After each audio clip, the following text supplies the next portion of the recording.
자, 여러분 안녕하셨어요? 안녕하세요. 우리가 이제 겨울을 지나서 봄이 됐을 때, 이 나무 중에 잎이 나오기도 전부터 꽃이 피는 게 산수유나무예요. 그래서 우리가 가끔 산에 갔을 때나 공원에 갔을 때, 그 산수유 꽃을 보고선 봄이 왔구나, 이걸 느낄 수 있어서. 그래서 오늘은 그 산수유에 대해서 잠깐 설명할까 합니다. 이, 산수유는 되게 이제 예전에는 우리나라에 없었다고 생각을 했었어요. 근데 이제 최근 연구에 의하면 그게 아니다. 중국이 원산지만이 아니라 우리나라도 산수유의 원산지다. 이런 이제 연구 조사 보고가 좀 있어요. 그래서 아직 학계에 논란은 있습니다만 어쨌든 우리나라 산수유가 되게 좋았었나 봐요. 그래서 약효로 봤을 때도 중국 거에 비해서 우리나라 게 더 좋아요. 그래서 우리나라 거를 먼저 쓰고, 근데 수유와 공급을 비교를 해보면은 이 공급량이 적어요. 그러다 보니까 이제 우리나라 걸 먼저 쓰고 이제 부족하면은 이제 중국 거를 이제 수입해서 쓰는, 이제 예전부터 그래왔어요. 그냥 만약에 이제 외국 나가서 산수유 사왔다 이러면 좀 그렇죠. 질이 떨어진 걸 사오는 격이 되니까. 그래서 어쨌든 예전부터 우리나라 산수유를 되게 최상품으로 여겼었다라는 기록들이 참 많이 나와요. 또 한의원에서 보면은 산수유를 참 많이 써요. 그러다 보니까 이제 가격도 상당히 좀 고가가 되고, 그러다 보니까 예전에 집안에 산수유 나무 한 3그루만 있으면은 자식을 대학교 보낼 수 있다, 뭐. 이런 이야기가, 전설 같은 이야기가 내려오고 있어요.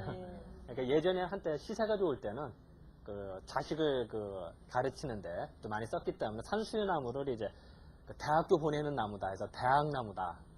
이제 이런 이제 시골에서 얘기도 하고 그럽니다. 현재 이제 우리나라 중부 이남 지역에 전체적으로 다 자라는데 되게 유명한 산지들 몇 군데가 있어요. 예를 들어서 전남의 구례라든지 화순, 곡성, 또 전북의 무주라든지, 또 경북의 봉화, 뭐 경기도의 여주, 이천, 양평, 우리나라 뭐 없는 데가 없어요. 다 유명한 것에 속해요. 이 산수유는 한문으로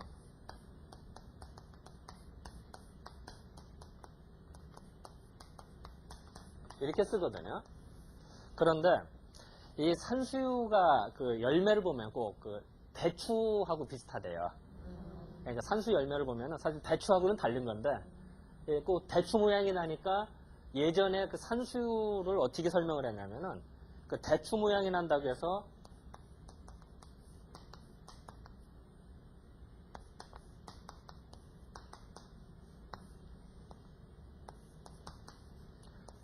이게 대추조자거든요. 그러니까 산수유를 먹고 약간 시큼한 맛이 나요.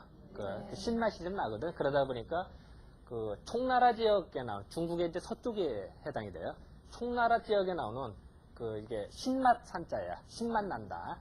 우리 식초맛 할 때 하는, 그러니까 신맛 나는 대추 비슷한 거다. 뭐 이런 이제 이명들이 좀 있어요. 그러니까 이런 이유도 예전에 산수유를 대추와 같이 인식을 했다. 사실 대추는 아니지만 이제 그렇게 이제 인식을 했다는 이제 증거들을 이제 볼 수가 있어요. 근데 또 재밌는 거는 이 산수유하고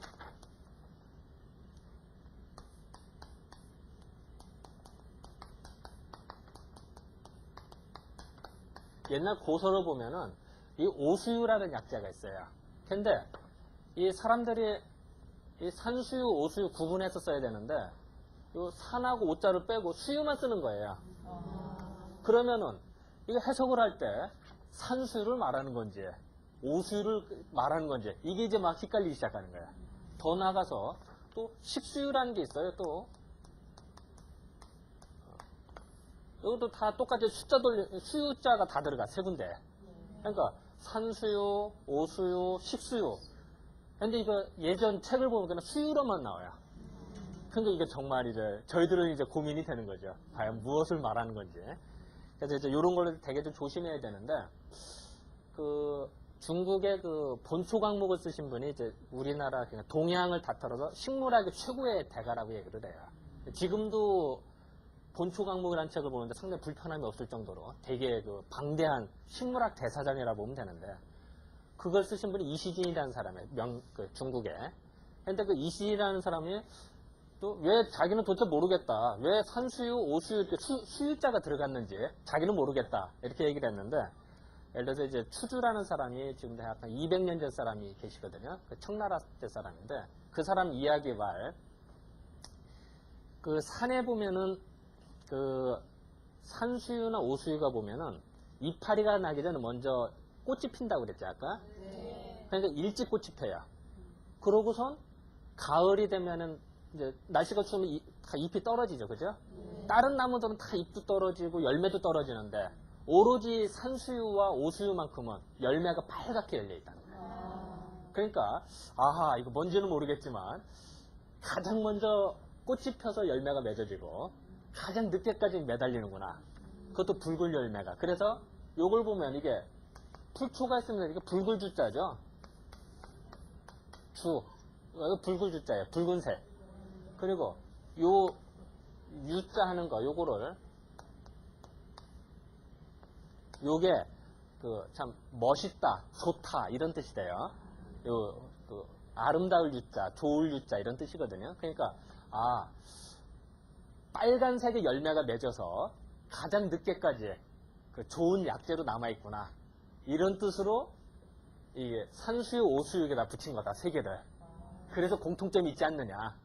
라고 이제 얘기를 해. 물론 약재를 쓸 때는 다르겠어요. 예를 들어서 산수유는 소양인한테 쓰고요. 오수유는 뭐 소음이한테 쓴다든지 전혀 성질은 틀린데, 이제 이렇게 이제 그 설명을 하는 사람도 있어요. 그래서 그냥 잠깐 토막상식으로 얘기를 했고요. 이 산수유를 먹다 보면은 재밌는 게 아까 말씀드렸듯이 약간 시큼한 맛이 난다 그랬죠. 그러다 보니까 간혹 이제 저도 그렇습니다만 한의원에서 이제 한약을 줘준단 말이에요. 한약을 주는데 예를 들어서 육미지왕타나 형방전 이런 처방들이 여러 가지에 산수유가 되게 들어가요. 근데 산수유가 들어가면 맛이 시금털털해요.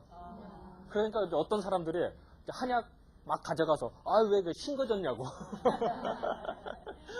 이거 왜 이거 오래된 거 신 걸 왜 줬냐고. 보관 잘못한 거 아니냐. 그런 얘기를 가끔 항의를 받아요. 근데 사실 이제 몰라서 하는 얘기고, 산수유가 들은 그런 맛이 나요. 시금털털해져요. 그러니까 그건 이상한 게 아니라. 또 시골에서 산수유를 먹을 때 보면은 되게 씨를 제거를 해, 씨. 그러니까 산수유 씨는 먹는 게 아니에요. 그러니까 끓여 먹을 때도 꼭 씨를 제거를 해야 되는데, 산수유는 제가 아까 그 시큼한 맛이 난다 그랬죠? 그러니까 그것이 우리도 식초 같은 걸 먹으면 어때요? 몸이 움츠러들죠? 우리 매운 거 먹으면 어때요? 어우 더워 이렇게 하죠. 시큼한 거 몸 움츠러. 이런 식으로 사람의 그 정이라고 하는 것이 이렇게 흘러나갈 때, 그러니까 유정이라고 해서 남자들 이제 소변 볼 때 정액이 흘러나오는 증상들이 있다든지, 아니면 이제 물건이 잘 안 쓴다든지 이런 증상들을 한의학에서는 이제 유정이라서 정액이 흘러나간다고 생각을 했어요. 근데 그거를 그 식초만 나는 거, 그냥 신맛을 먹으면 몸이 움츠러들듯이 나가는 거를 빨아들인대요. 그냥 흘러나갈 거를 일로 와 하고 잡으는 그렇게 생각을 한 거예요. 그러다 보니까 산수유가 잘은 모르겠지만 뭔가 시큼한 맛으로 신장, 한의학에서는 이제 그 신이라고 하초를 말해요. 하초의 기운을 뭔가 좀 보강해 주는구나, 이런 생각을 하게 됐어요. 그리고 실질적으로 사람한테 써봤더니 정말 좋은 거예요. 그래서 이제 한의학이 많이 이제 뭐 제가 썼다기보다도 제 선배들 100년 전, 200년, 500년 전 고참들이 무수히 많은 그 경험 속에서 이제 노하우가 많이 쌓여진 거죠. 그래서 이제 산수유는 이제 그런 식으로 우리 한의학에서 말하면 이제 신경이라고, 신경과 간경으로, 사실상 이렇게 하면 참 이게 무슨 말인지 참 이게 이렇게 하는데요.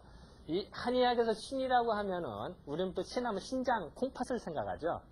근데 한의학에서는 콩팥만이 아니라 콩팥이나 방광이나 자궁이나 생식 기능이나 이 모든 거를 다 통틀어서 우리는 신이라는 개념을 써요.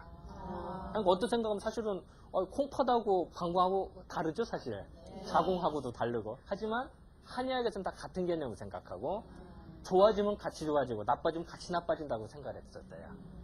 또 이 간 하면은 우리 이제 우리 보통 말하는 간을 말해요. 근데 이제 간장인데 이제 그쪽 부위의 기운들을 이 산수유가 들어간대요. 왜냐하면 이제 산수유가 아까 봄에 일찍 핀다고 그랬죠? 봄에 일찍 피니까 산수유는 봄의 기운을 타고났다고 생각을 했어요, 예전에. 왜냐하면 봄이 가장 먼저 시작할 때 가장 먼저 꽃을 피웠기 때문에 그 기운을 다 받았기 때문에. 근데 봄 하면은 이 한의학에서는 예전부터 이렇게 오행이라는 걸 생각을 했대요. 그래서 목, 화, 토, 금, 수로 생각해서 목이라고 하는 거는 기운이 솟구치는 때래요. 그리고 예를 들어서 추나 추도로 보면 이게 봄에 해당이 되고 이거는 여름, 가을, 겨울에 해당이 되고 또 아침에 해당이 될 수도 있겠죠. 아침, 점심, 저녁, 한밤중 뭐 이렇게 생각을 했대요. 또 여기는 이제 예를 들어서 그러니까 목의 기운이라고 하는 거는 이제 봄철에 그 싹이 나오죠. 싹이 나서 이제 솟구치는 힘이 강하대요. 그리고 여름에는 어때요? 이렇게 기운이 퍼져나간대요. 그리고 가을은 이게 우리 가을 되면 어때요? 마음이 좀 스산해지죠. 그리고 이렇게 뭔가 좀 이렇게 정리를 하는 때가 돼요. 그리고 식물도 낙엽을 떨어뜨리고 동물도 다 이렇게 겨울살이 준비를 하고 하듯이 이거를 뭔가 정리하는 이런 느낌이고 겨울에는 꼼짝 않고 있죠 우리. 그래서 되게 봄철에는 일 벌리고 남녀간에도 되게 일 벌리죠. 동물도 그렇고. 그러다가 이제 여름에는 무성했다가 가을에는 정리를 하고 겨울에는 꽁꽁 숨어 지내는 이런 식으로 이제 생각을 했대요. 마찬가지로 이 산수유는 이 목의 기운을 타고났대요. 그래서 그 기운을 이렇게 다 솟구친다든지 이렇게 좀 화기. 그리고 산수유가 빨간하죠. 그래서 예전에 산수유가 열기가 있다고 생각을 했어요. 화기. 그러니까 이제 가만히 생각을 해볼게요. 사람에 따라서 우리가 이제 나이 들고 이러면은 이제 손발 차갑고 이런 사람들이나 아니면은 이제 기력이 쇠해지고 이러면은 또 한대, 그러니까 추운 데서 많이 잤다든지 이랬던 사람들이 한기, 그러니까 찬바람 분다고 그러죠, 우리. 우리 산후조리 잘못하면 또 찬바람 분다고 그런 얘기하죠. 찬바람 불어서 무릎이 시린다든지 관절이 쑤신다 이런 분들이 계세요. 그러면은 당연히 이 산수유는 아까 따뜻하고 기운을 이렇게 돌려주고 또 이렇게 신장의 기운을 이렇게 수렴을 시켜주는 작용 때문에 이 한습으로 인한, 그러니까 추웠다든지 그러니까 찬바람 불어서 생긴 증상 거기에 쓴다고요. 그러니까 관절이 아픈데 찬바람 불어서 무릎 시큰거리는 경우 그런 경우에 우리가 산수유를 사용을 해요. 근데 만약에 열이 후끈후끈 거릴 때는 어떻게 되겠어요? 써야 되겠어요? 안 써야겠어요? 그때 쓰면 오히려 이제 손해보는 거예요. 사람을 보면은 이제 한의학에서는 이 신장의 기운이 나빠지면은 이 신장하고 귀하고 연결되어 있대요. 어떤 생각하면 신장하고 귀하고 전혀 상관이 없죠, 그죠? 근데 재밌는 것이 사람이 신장의 기운이 약해졌을 때 보면은 우리가 예를 들어서 부부관계를 너무 자주 했다든지 아니면 기력이 너무 쇠됐다 그러면은 귀에서 멍한 수가 있어요. 가끔 이렇게 지친다든지 힘들고 그러면 그거를 이제 한의학에서는 신기가 허해서 귀에서 소리가 들린다든지 귀가 멍하다든지 또 아니면은 앉았다 일어날 때 아찔하다든지 이제 그런 증상이 나타날 수가 있다고 본 거예요. 그러니까 이제 고럴 때 산수를 사용할 수가 있어요. 물론 이제 귀에서 소리 들리는 건 여러 가지가 있죠. 있지만 이제 신기가 허해서 생긴 증상. 이제 고럴 때 이제 산수를 사용을 하고 그리고 산수유를 그러니까 이제 예전엔 당연히 신기를 보강하니까 회춘하는 약으로 사용을 했겠죠. 우리가 흔히 예를 들어서 이제 다들 젊어지고 싶은 게 다 누구나 다 욕망이에요. 어느 누구라도. 그랬을 때 대표적인 약재 중에 하나가 산수유예요. 그래서 이제 이게 젊어지는 약이다 이런 이제 표현이 들 정도로 그러니까 회춘하는 약으로 사용을 했어요. 왜냐면은 이걸 보강을 해주니까 이제 그렇게 생각한 거죠. 옛날에 그랬대요. 그러다 보니까 이제 회춘하는 약으로 사용하니까 가끔 또 요새 과일주도 담아 먹죠. 그러니까 이제 산수에 술을 담아 먹는 거예요, 사람들이. 산수에다 이제 술 좀 넣어서 딱 하는데 이 산수의 특징은 향기가 없어요. 그래서 산수유 그 향기를 잘 맡았다면 그건 거짓말이죠. 별로 없어요. 그래서 술을 담궈도 이 술을 먹을 때는 이게 딱 해서 보는 맛도 있고 또 이렇게 향기도 마시고 입에 넣었을 때 촉감도 중요하고 또 튀기도 중요하고 이게 다 이게 몇 박자가 맞아야 되는데 이 산수유는 보기에는 참 좋아요. 빨갛스름하니. 근데 향기가 없어요. 그게 좀 단점인데 이제 그러니까 이제 향기가 없으니까 이제 다른 술, 향기 나는 술 약간 넣는다든지 섞어서 칵테일 같이 한다 이런 분도 계세요. 근데 어쨌든 예전에는 그 노인네들, 그러니까 예를 들어서 연세 드신 분들이 회춘하는 약으로 아니면 그럴 때 산수유주 술을 담가서도 먹기도 하고 그랬어요. 그리고 또 하나는 이제 우리 사상의학적 입장에서는 이제 소양인들, 이제 소양인들이 이제 그 비대신수한 사람으로 그 되게 신기가 좀 허한 사람들이 많아요. 상대적으로. 그랬을 때 되게 소양인들 보면 성격이 급하고 뭘 설명하는데 손짓발짓 잘하는 사람 많거든요. 이게 이제 그 발산하는 건데 이거를 수렴을 시켜준대요. 그래서 사람이 안정조절 못하는 사람들을 좀 안정을 시켜주는 이제 그런 역할로 이제 그 사용을 좀 했었죠. 그리고 또 하나는 그 예전 또 기록을 보면 또 구황식물로도 사용했대요. 예전에 이제 그 식량이 없고 부족할 때, 이럴 때 보면은 이제 가끔 그 산수유를 식량 대용으로 또 먹었는데, 참 지금 생각해 보면은 식량 대용으로 먹었지만 그래도 그 기를 보관하는데 아주 좋지 않았을까. 근데 하나 단점은 속에 열이 많은 사람한테는 손해를 봐요. 오히려. 그러니까 열 많은 사람한테는 오히려 화기를 오히려 솟구치게 하니까 더 손해를 보고 속에 냉하면서 차가우면서 신기가 풀어지는 신기가 약해진 사람한테는 좋지만 그 열이 뻗치는 사람한테는 오히려 손해를 본다. 이런 이제 특징이 좀 있죠. 그래서 어쨌든 오늘은 그 산수가 사실은 식품으로 별로 안 쓰기 때문에 약간 좀 어렵죠. 예, 약재 설명을 하다 보니까. 근데 이제 가끔가다 이제 이렇게 그 술 담아 먹는 사람도 있고 또 산수유 뭐 환을 먹는다든지 이제 이런 건강식품을 먹는 사람 간혹 계세요. 그래서 이제 오늘 그냥 특별히 오늘은 그냥 산수유에 대해서 잠깐 설명을 해드렸습니다. 자, 오늘은 이 정도로만 할까요? 네, 감사합니다.